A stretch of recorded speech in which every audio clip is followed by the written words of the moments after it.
Hello' guys, মই সোণালী। মই ক্লাছত যাবলৈ ওলাইছোঁ যিহেতু আজি ক্লাছ ছানডে হয়। আজিৰ বতৰটো এনেও ডাৱৰীয়া, ঠাণ্ডা ঠাণ্ডা হৈ আছিল। এয়া গাড়ীৰ পৰা নামিলোঁ আৰু কলেজ পালোহি। আজি ৰাস্তাটো বহুত চুনচান হৈ আছিল।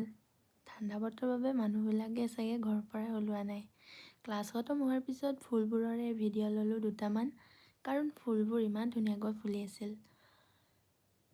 ক্লাছ শেষ হোৱাৰ পিছত আমি ওলাই আহিলোঁ আৰু বৰষুণ দিলে। বৰষুণৰ পানীটোতে অলপমান খেলিলোঁ। এই গেটৰ পৰা ওলাই আৰু লগৰ কেইজনীৰ লগতে এনেই কিবাকিবি কথা পাতি ওলালোঁ আৰু গাড়ীত উঠি আমি নাৰেংগীত নামিলোঁ আৰু বাকীবোৰ গুচি গ'লে। তাৰপাছত আমি দুজনী থাকিলোঁ। মিঠাইৰ দোকানত গ'লোঁ। মিঠাইৰ দোকানত গৈ আমি দুয়োৱে এটা চিঙৰা লৈ খালোঁ। তাৰপিছত ফুচকা খাবলৈ মন গ'লে ফুচকাও খালোঁ। ফুচকা খাই আকৌ এক পেকেট গাখীৰ লৈ ল'লোঁ। চাহ খাব লাগিব নহয় গাইজ। ফাইনেলি ঘৰত আহি পালোঁ আৰু এতিয়া মই গা ধুবলৈ যাওঁ। গা ধুই ফ্ৰেছ হৈ ভাত খামগৈ আৰু গা ধুই উঠি অলপমান ক্ৰীম আৰু বডি লোশ্যন থপৰাত সানিবতো লাগিবই ন গাইজ। তো অলপমান লগাই ল'লোঁ। লগোৱা হোৱাৰ পিছত আৰু অলপ নাটক কৰি আছিলোঁ। চুলিখিনিও আঁচুৰি লওঁ। চুলিখিনি আঁচুৰা হোৱাৰ পিছতে দুটামান ভাত লৈ ল'লোঁ। ভাত অকণমান খাই ল'লোঁ কাৰণ বহুত বেছি ভোক লাগিছিল, দেৰি হৈ গৈছিল।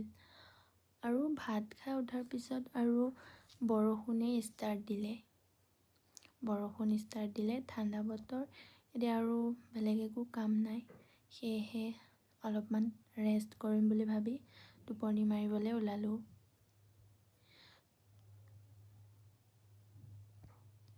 টোপনিৰ পৰা উঠি বাইদেউ আহিলে। আজিতো ছানডে।